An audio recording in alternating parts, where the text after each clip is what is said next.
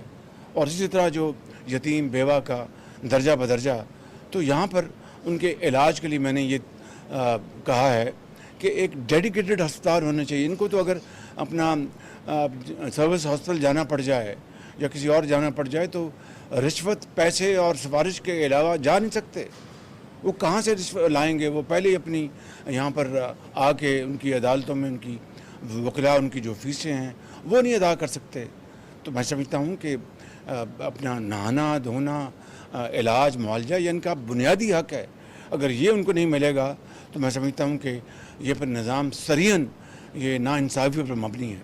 تو اس کے لیے میں نے ایک پروپوزل دی ہے کہ ہم ایک ہسپتال ڈیڈیکیٹڈ ہسپتال ہو جہاں پر صرف جو 8,000 قیدی ہیں ایک کا پائلٹ یہ منصوبہ ہے. اگر یہ کامیاب ہوگا تو اس کو پنجاب میں انشاءاللہ باقاعدہ ایک ترتیب کے ساتھ ایک بڑی سوچ بچار کے ساتھ ہم اس کو آگے بڑھائیں گے اور اسی طرح پورے پاکستان میں اس نظام کو پھیلائیں گے کہ قیدیوں کے لیے ڈیڈیکیٹڈ ہسپتال ہوں.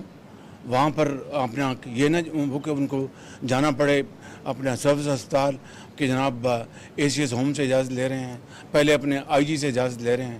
میں سیاسی قیدیوں کی بات نہیں کر رہا, وہ ایک علیحدہ معاملہ ہے. میں عام قیدی کی بات کر رہا ہوں. تو اس کے لیے میں سمجھتا ہوں کہ ڈیڈیکیٹڈ ہسپتال کی میں نے بات کی ہے جہاں پر ڈیڈیکیٹڈ ڈاکٹرز ہوں, سرجنز ہوں, فزیشنز ہوں, نرسز ہوں, ادویات وہاں پر موجود ہوں, خواتین کا ونگ ہو اور مردوں کا ونگ ہو, تاکہ یہ جو اس کو پورے پاکستان میں آپ یقین کر لیں کہ جو لاکھوں جو قیدی ہیں ان کو اگر اپنا خدا نخواستہ بیماری آن پڑے تو ان کا کوئی پرسان حال نہیں. کسی کا والدین بھاولپور میں رہتے ہیں, کسی کے ڈیرہ غازی خان میں, کسی کے فیصل آباد میں. وہ اگر چل کے آتے ان کو تو پتہ بھی نہیں ہوتا کہ ان کا بیٹا یا ان کا جو رشتہ دار وہ کس حالت میں ہے.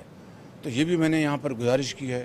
پھر اس کے علاوہ یہاں پہ اب جو میں پچھلی مرتبہ آیا تھا ہم نے باقاعدہ ایک کہ جیلوں میں بنیادی جو علاج کے مشینیں وہ موجود ہونی چاہیے وہ آج میں نے دیکھی ہیں. آپریشن نہیں ہوئی, وہ بھی انشاءاللہ جلد آپریشن کریں گے. ادویات کا جو حصول ہے اس کو آسان بنایا جائے, کہیں رشوت نہ ہو, کسی کو اپنا پیسے نہ دینے پڑیں. قیدی سے آپ اس کو جس کو 25 سال کی سزا ہوگی اس سے آپ اور کیا ظلم کریں گے. تو یہ میں نے یہاں پر آج پھر جو جن کے پاس پیسے نہیں ہیں اور ان کو ضمانت چاہیے اور ضمانت ان کے ڈیو ہے یا وہ پیرول پہ جا سکتے ہیں, کوئی پرسان حال نہیں. یہ ساری باتیں آج میں نے کی ہیں اور انشاءاللہ ایک ہفتے میں میں نے گزارش کی ہے چیف سیکرٹری صاحب کو, اور انشاءاللہ یہ بڑی محنت سے IG جیل خانہ جات ہیں یہاں پر اور سپرنٹینڈنٹ موجود ہیں. یہ سب ایک باقاعدہ ایک پلان بنائیں گے پروپوزل, اس کو انشاءاللہ پھر ہم بیٹھ کے اس کو اپروو کریں گے تاکہ قیدیوں کا جو حق ہے وہ ان کو دلوایا جا سکے. اسی طرح ان کی خوراک کی بات ہے, کھانے کے حوالے سے کہ اچھی خوراک ملے ان کو. اور پھر جو جنہوں نے ایک دن رہا ہونا ہے وہ جب معاشرے میں جائیں تو دوبارہ افیون چرس یا کوئی اور اپنے جرم نہ کریں.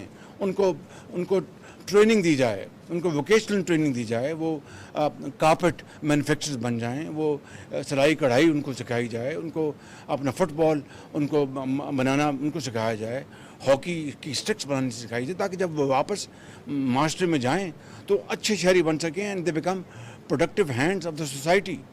تو یہ ساری باتیں آج میں نے کی ہیں. لیکن میں نے جو قانونی جن کو مدد چاہیے, جن کو پیسے نہیں ہیں اور اس کی بنا پر کئی سال وہ جیلوں میں رہتے ہیں کہ ان کی کوئی فیس دینے والا نہیں, صرف جا کے ان کی ضمانت ان کی لے لے یا ان کی رہائی کے لیے انتظام کرے. پھر اس کے علاوہ ایک ایسے جو قیدی ہیں 2-3 میں نے دیکھے جب میں یہاں پر تھا, 70 سال ان کو سزا ہوئی ہے. ان سے 35 سال کسی نے اپنا 30 سال کاٹ لیے. میں سمجھتا ہوں کہ اپنا جو عمر قید جو ہے وہ 25 سال کی ہوتی ہے, 30 سال کی ہوتی ہے. جنہوں نے 30 سال کاٹ لیے 35 سال ان کو پھر رہا ہونا چاہیے, لیکن نہ ان کو کوئی پوچھنے والا ہے, نہ ان کو کوئی رسائی ہے. یہ وہ سارے معاملات ہیں جو میں نے آج یہاں پر ڈسکس کیے ہیں. اور میں جو لوور کورٹس ہیں ان سے بھی ملتمس ہوں, جو اعلیٰ عدالتیں ہیں ان سے بھی ملتمس ہوں کہ سو موٹو کیا آپ نے کتنے سو موٹو لیے ان کیسز میں, کہ پوچھا اپنا جیل خانہ جات سے کہ بھئی آپ کے پاس کتنے قیدی ہیں، کیونکہ سو موٹو کا بنیادی مقصد ہوتا ہے کہ عوامی مفاد عامہ، پبلک انٹرسٹ، کسی ایک کا انٹرسٹ نہیں، پبلک انٹرسٹ، کتنے سو موٹو لیے ان کاموں کے لیے کہ جہاں پر قیدیوں کے ساتھ انصاف ہو، ان کے ساتھ بہتری ہو. کتنا یہاں پر جو اپنا اس جیل میں 4000 قیدی ہیں، پورے پنجاب میں 50,000 قیدی ہیں، پاکستان میں لاکھوں قیدی ہوں گے، ہزاروں قیدی ایسے ہیں جن کی فوری رہائی ہو سکتی ہے قانون کے مطابق. اس بارے میں انہوں نے عدالتوں نے کتنا اپنا کام کیا. یہ ہیں وہ سوال کہ جو قوم مجھ سے پوچھتی ہے اور تمام اداروں سے پوچھتی ہے. میں سمجھتا ہوں کہ سو موٹو انہی کاموں کے لیے ہیں کہ جہاں پر مفاد عامہ ہو، اور اس کے علاوہ کوئی اور سو موٹو کا مقصد بن نہیں سکتا. نہ آئین اس کی اجازت دیتا ہے، نہ قانون اس کی اجازت دیتا ہے. تو میں سمجھتا ہوں کہ آج میں یہاں پر کوٹکپا جیل عید کے دن آیا ہوں، اور میں نے صرف اسی کے لیے میں نے یہاں پر اپنا گفتگو ساری ڈسکشن کی ہے.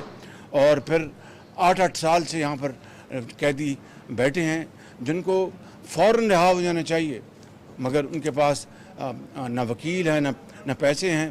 تو یہ جو دورے ہوتے ہیں، وہ جو جوڈیشل آفیسرز آتے ہیں، میں سمجھتا ہوں کہ ان کا بھی فرض ہے، حکومت کا بھی فرض ہے کہ پوری ان قیدیوں کی مدد کی جائے، اور ان کا جب وقت پورا ہو جائے ان کو فوراً رہا کیا جائے، اور اس دوران ایسا نظام بنایا جائے کہ دے بیکم وہ معمار بن جائیں قوم کے. جب جائیں واپس تو پروڈکٹیو کنسٹرکٹیو کام کریں.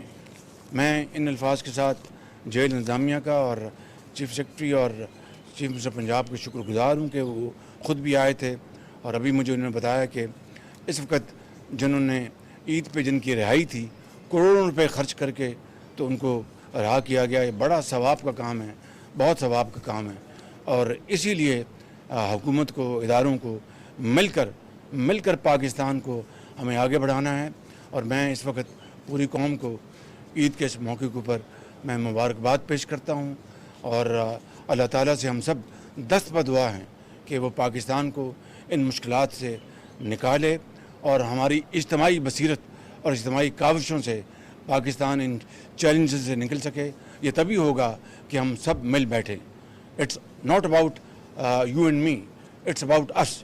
اگر ہم ہوں گے اکٹھے تو انشاءاللہ اللہ کے فضل و کرم سے یہ ملک ان تمام مشکلات سے نکل جائے گا.